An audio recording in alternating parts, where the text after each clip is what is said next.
After years of being deaf, I recovered my hearing but didn't tell my family right away. Well, let's go back to where it all started. My name is Lily Kemp and I'm 28 years old. For the past 15 years, I've lived in complete silence after a car accident left me profoundly deaf. But 3 months ago, everything changed in ways I never could have imagined. I was sitting in Dr. Roosevelt's office, staring at the cochlear implant activation device. My palms were sweaty, heart racing like I'd run a marathon. "Are you ready, Lily?" she asked, her lips moving in the familiar pattern I'd learned to read perfectly. The moment she flipped the switch, the world exploded. Not with sound exactly, but with something I hadn't experienced since I was 13. First came the mechanical hum of the air conditioning, then the scratch of her pen on paper, and finally her voice. "Can you hear me?" I burst into tears. 15 years of silence had ended in an instant, but I couldn't speak. The overwhelming flood of sounds, footsteps in the hallway, cars outside, even my own breathing, left me paralyzed with emotion. "Take your time," Dr. Roosevelt said gently. "This is completely normal." But as I sat there processing this miracle, a darker thought crept in. My family had no idea I was even trying experimental treatments. They'd written me off years ago, especially after what happened with the inheritance. Maybe it was time I learned exactly what they really thought of their deaf burden. The revenge I hadn't known I wanted was about to begin. The memories flooded back as I walked home that day, sounds still overwhelming my newly awakened ears. I was 13 when the drunk driver ran that red light. My parents, Benjamin and Catherine, were devastated initially. But devastation turns to frustration, and frustration turns to something much darker. "She'll never be normal again," I remembered my mother saying to my father when she thought I was sleeping. I was learning to lip read then, becoming an expert at reading conversations from doorways and around corners. My younger brother Elijah was only 8 when I lost my hearing. He adapted better than anyone, learning sign language with me, creating our own secret codes. He was my lifeline in those early years. But as I got older, things changed. Family dinners became exercises in exclusion. They'd talk around me, over me, about me, but rarely to me. When they did acknowledge me, it was with exaggerated gestures and slow, patronizing speech, as if deafness had somehow affected my intelligence. "Can you help Lily understand?" became my mother's favorite phrase when explaining anything important. Bills, family decisions, even what we were having for dinner. Everything filtered through someone else because direct communication was apparently too much trouble. The hearing aids I tried never worked well enough. The family began treating me like an expensive obligation. I saw it in their faces during those awkward holiday gatherings, the way relatives would nod sympathetically and then quickly change the subject. I learned to navigate the world independently, but my family never noticed. They were too busy managing their burden. 3 years ago, everything came to a head when Grandma Rose passed away. She'd always been my champion, the one person who learned sign language fluently and treated me like her hearing grandchildren. Her house was my sanctuary. I'll never forget sitting in that lawyer's office, watching everyone's faces as the will was read. Grandma Rose had left me her house, the beautiful Victorian where I'd spent countless afternoons learning to bake and reading her extensive library. "There must be some mistake," my mother said immediately. "How can she maintain a house? She can't even answer the phone." My father was already calculating. "We'll need to sell it and put the money in a trust for her care." Elijah, now 23, said nothing. He just stared at his hands. But the lawyer was clear. Rose Kemp was very specific. "The house goes to Lily, along with instructions that it not be sold unless Lily herself makes that decision." I watched my parents exchange glances, the kind that spoke volumes. They were furious. Not sad about Grandma Rose, not happy for me, but angry that their disabled daughter had inherited something valuable that they couldn't control. "She can't handle this responsibility," my mother insisted. "We should contest this." That night, I moved into Grandma Rose's house. It was the first time I'd felt truly independent, truly free. But I also felt completely alone. I had no idea how much more alone I was about to become. Living in Grandma Rose's house should have been paradise. For the first time in my adult life, I had space, independence, and peace. But my family's resentment grew like a cancer. They started showing up unannounced, always with some concern about my ability to maintain the property. My mother would walk through the rooms, pointing out imaginary problems. "That window looks loose. The electrical seems outdated. Are you sure you can handle all this? My father was more direct. You know, Lily, we could sell this place and get you a nice accessible apartment. Something more appropriate. But it was Elijah who broke my heart completely. One evening, 6 months after I'd moved in, I was in the kitchen when I saw him and our parents in the living room. They thought I was upstairs and they weren't facing my direction. I crept closer and positioned myself where I could read their lips clearly. She's being stubborn about this, my father was saying. The house is wasted on her. We could have her declared incompetent, my mother suggested. She can't drive, she can't work a normal job. No judge would think she can handle property ownership. But Elijah's response shattered me. My sweet little brother, the one who'd learned sign language for me, looked up and said, maybe we should just wait it out. She's never going to get married or have kids. When something happens to her, the house will come to me anyway as next of kin. They were planning my life like I was already dead. I stood in that doorway, invisible to the people who were supposed to love me, and realized I was truly alone. After overhearing that conversation, I threw myself into research. If my family saw me as helpless, I'd prove them wrong. I started investigating every possible treatment for hearing loss, no matter how experimental or expensive. That's when I found Dr. Roosevelt and her revolutionary cochlear implant program. The technology was cutting edge, combining traditional implants with new neural stimulation techniques. The success rates were promising, but it wasn't covered by insurance and cost nearly $40,000.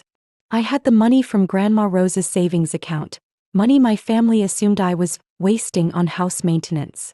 Instead, I was investing in something they thought was impossible: my independence. The consultations took months.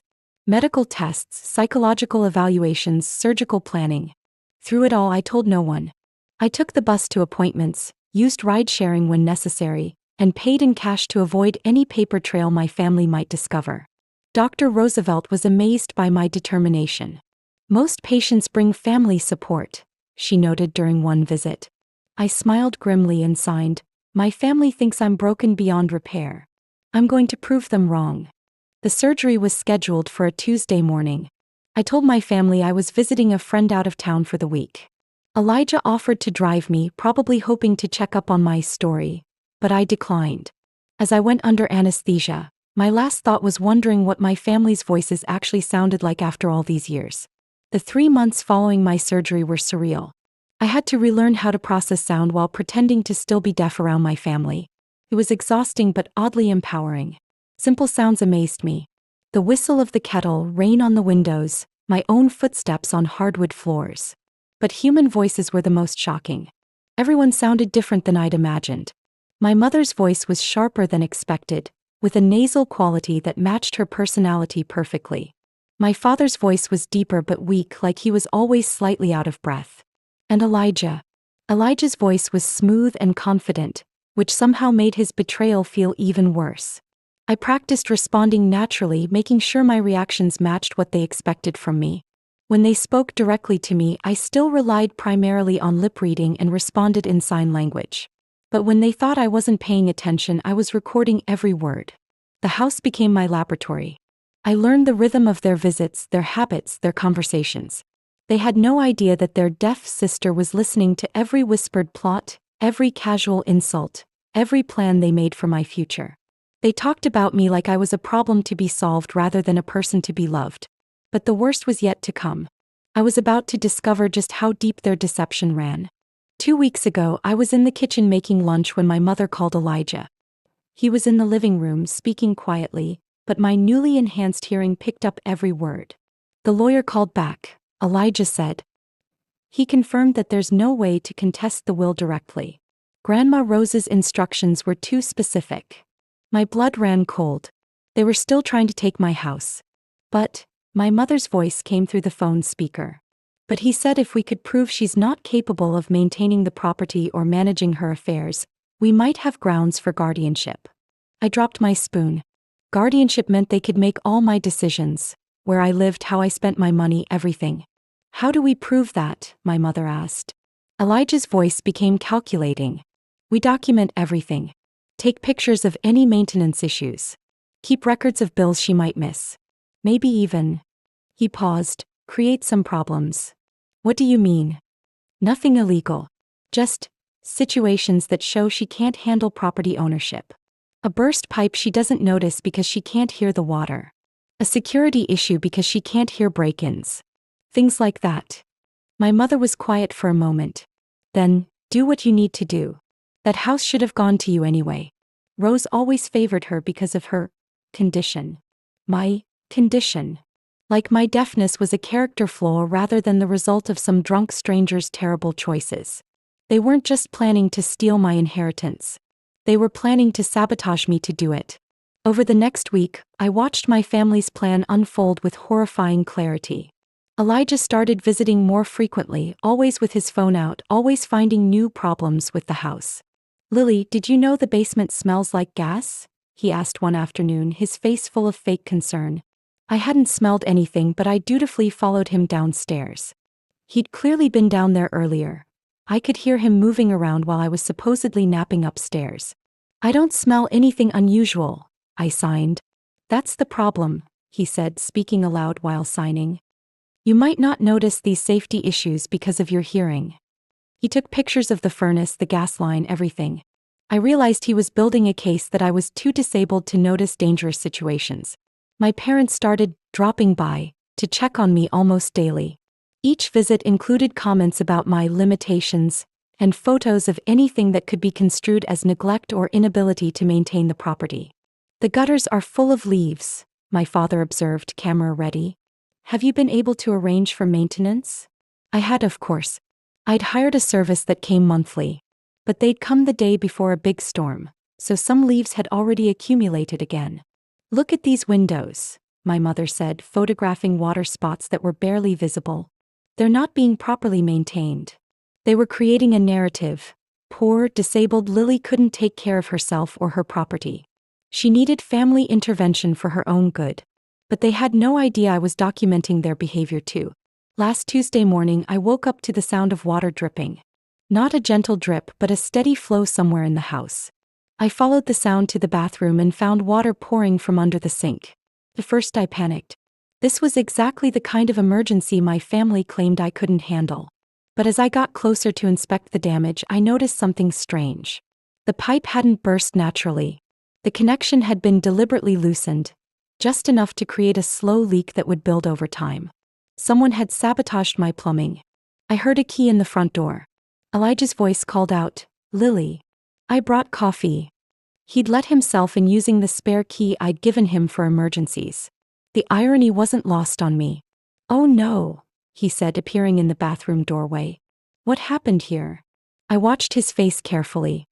He was good at acting surprised, but I caught the brief flicker of satisfaction before he composed himself into concern.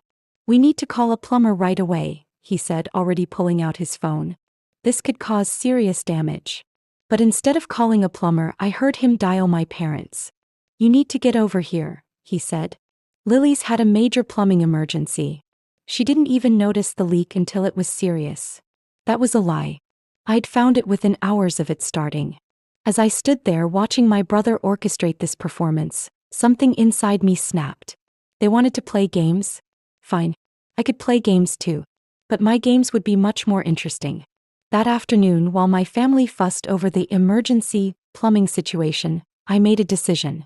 I set up voice recording apps on my phone and started documenting every conversation, every concerned comment, every manipulation. "She could have had serious water damage," my mother was saying to the plumber Elijah had called. "She doesn't always notice these things right away." The plumber, a kind older man named Frank, looked puzzled. "Actually, ma'am, this leak was caught pretty early. If she'd let it go much longer, then you'd have damage. But she called it in fast."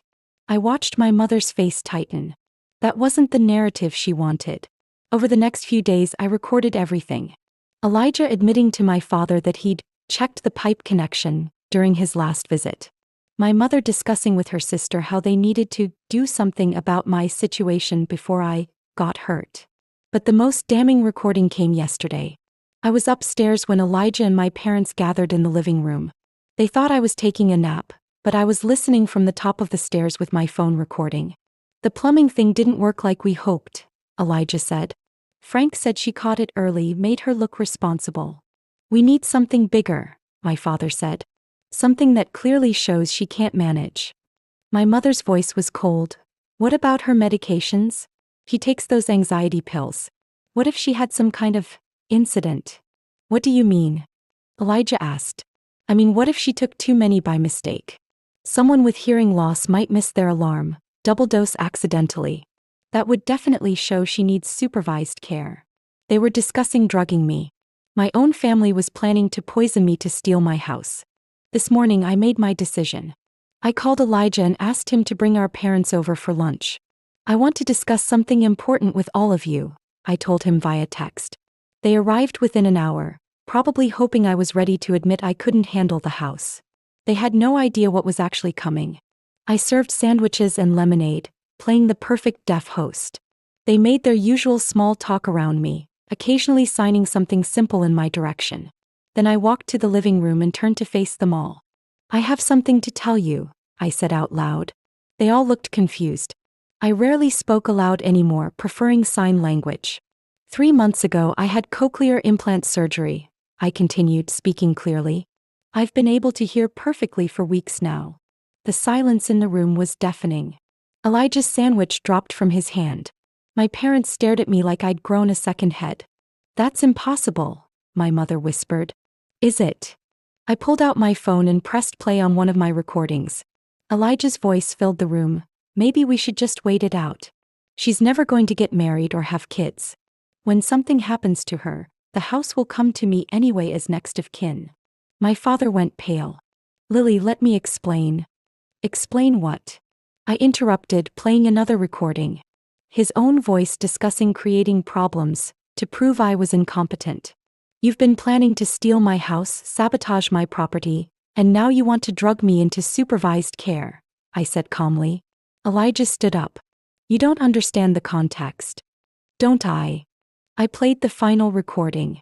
My mother's voice suggesting they make me overdose on my anxiety medication. The room fell silent except for the sound of 3 people realizing their world was about to change forever. You recorded us, my mother said, her voice shaking with rage rather than shame. That's illegal. Actually, it's not, I replied calmly. This is a one-party consent state. I can record any conversation I'm part of. And since you all thought I couldn't hear, you included me in quite a few conversations. Elijah tried a different approach. Lily, we were just worried about you. We love you. Love. I laughed, a sound I'd forgotten I could make. You loosened my plumbing to create an emergency. You've been plotting to have me declared incompetent. You discussed poisoning me. That's not love, Elijah. That's abuse. My father found his voice. What do you want from us? I want you to leave, I said simply. I want you to take your spare keys, your fake concern, and your schemes, and I want you out of my house and out of my life. We're your family, my mother protested. No, I replied. Family doesn't plot to destroy each other for money. Family doesn't see disability as weakness to exploit. Family doesn't treat their daughter like a burden to be managed. I walked to the front door and opened it. I've changed all the locks. I've filed reports with Adult Protective Services about your sabotage attempts. And I've sent copies of these recordings to a lawyer. Elijah's face went white. You're bluffing. Try me, I said. Test whether I'm still the helpless deaf girl you've been manipulating. Because that girl is gone. They left in silence, probably still processing that their victim had been listening to every cruel word for months. As I closed the door behind them, I heard my own voice clearly for the first time in 15 years. I am not your victim anymore. 6 months later, I'm sitting in my beautiful living room, listening to jazz music and planning my future. The cochlear implant has opened up a world I thought I'd lost forever. But more importantly, removing my toxic family from my life has given me something even more valuable. Peace. The legal case resolved quickly once my lawyer presented the recordings. Elijah's sabotage attempts and my parents' conspiracy to have me declared incompetent were clear violations of elder abuse laws. They agreed to a restraining order and to cover all my legal fees in exchange for me not pressing criminal charges. I've started a blog about navigating the world with hearing disabilities, sharing both the practical challenges and the unexpected gifts of my experience. Turns out, 15 years of silence taught me to observe human behavior in ways most people never learn. Dr. Roosevelt says I'm her star patient. My hearing continues to improve, and I've become an advocate for her program, helping other patients understand that disability doesn't mean helplessness. Last week, I got a text from Elijah. "I'm sorry. We were wrong about everything." I deleted it without responding. Some bridges aren't meant to be rebuilt. Some family bonds aren't worth preserving when they were built on manipulation and greed rather than love. But I'm not bitter. I'm grateful. Grateful for Grandma Rose, who saw my worth when my own parents couldn't. Grateful for 15 years of silence that taught me to value real communication. And grateful for the opportunity to reclaim not just my hearing but my voice. Today I'm meeting with a realtor. Not to sell the house but to buy the property next door. I'm turning this neighborhood into my forever home. And everyone who lives here will know. I hear everything. Sometimes I wonder if I should have just kept the peace and given in. But then I remember what they said and did, and I get angry all over again. What would you have done in my situation? Did I make the right call?